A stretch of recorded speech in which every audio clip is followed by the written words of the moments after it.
শুভেন্দু অধিকারী বলেছিলেন 1 তারিখে সবার অ্যাকাউন্টে টাকা দিয়ে দেবেন 3000 করে।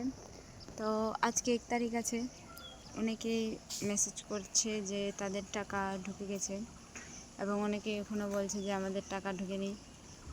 আপনি কোন কোন জেলা থেকে আছেন আর আপনাদের টাকা কোন সময়ে ঢুকেছে এক্স্যাক্ট আপনি সময়টা বলতে পারেন কমেন্টে। এবং আজকে অনেক খুশির দিন আছে, আমাদের বাংলার অনেক মেয়েই মহিলা যারা 3000 করে পেয়েছেন তাদেরকে শুভেচ্ছা জানাই এবং আমাদের সরকারকেও ধন্যবাদ যারা নিজের প্রতিশ্রুতি রেখেছে।